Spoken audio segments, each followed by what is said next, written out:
If I ask you what's the first subway line in New York City, you'll probably tell me it's the original 28th station subway line from City Hall Loop to 145th Street.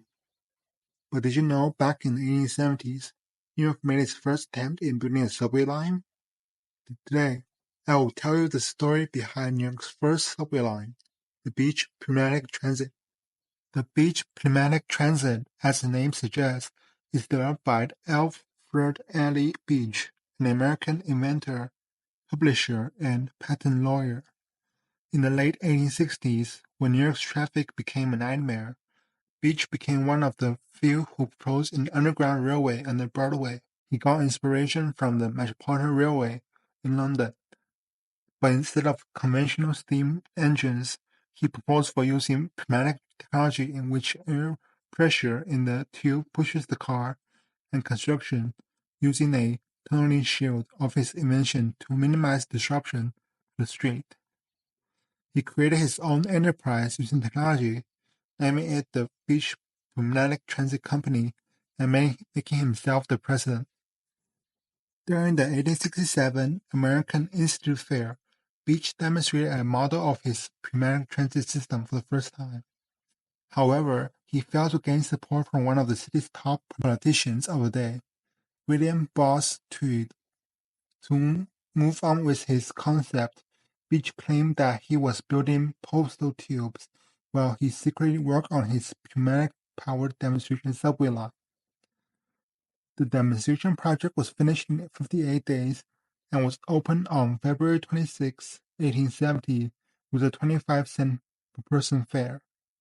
It was a 300 feet long, 8 feet in diameter single-track line under Broadway from Warren Street to Monterey Street.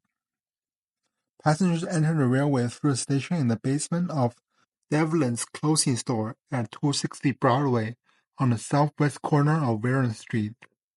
Despite being a short demonstration line, it was still fascinating to New Yorkers, so daytime hours were reserved for tunnel tours and evening hours for passengers. The line ran a single car that could hold 22 people on its one-block-long track, where passengers would ride out and back. The ride was controlled by a 48 short-ton Roots blower nicknamed the Western Tornado, built by Roots' patent Ford's rotary blowers. When the car reached the end, baffles on the blower system were reversed, and the car was pulled back by the suction. During its first 2 weeks of operation, the Beach Pneumatic Transit sold over 11,000 rides and over 400,000 total rides in its single year of operation. Beach's plan was for it to be completed up to Central Park with a total of 5 miles of track. Despite initial approval from the public, he failed to get permission for further expanding his subway line.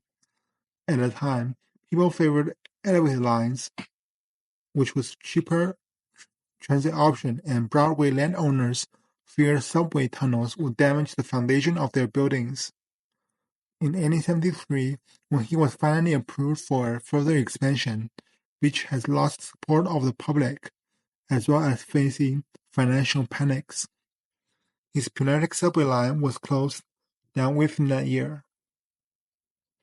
After the closure, the entrance of the tunnel was sealed and the station, built in part of the basement of Rogers Peet Building, was reclaimed for other uses, until the entire building was lost to fire in 1898.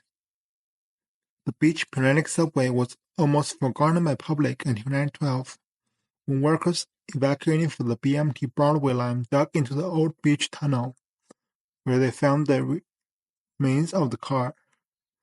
Tunneling shield used during initial construction and even the piano in the station's waiting room. The shield was removed and donated to Cornell University, which has since lost track of its whereabouts.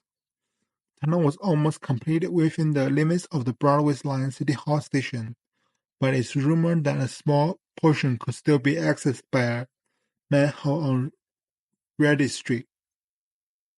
Despite Beach Pneumatic Transit only lived for 3 years, the project gave rise to New York's pneumatic tube mail system, which is based on the request that Beach has had made to tweet and which ran until 1953. The Beach Pneumatic Subway was a great attempt in building a subway in New York. However, it did not live on mostly due to little support from the government and more popularity in elevated railways at the time. Despite it being short-living, it still should be remembered. While Beach Pneumatic Subway was New York's first subway line, you can learn about New York's first elevated line in this video.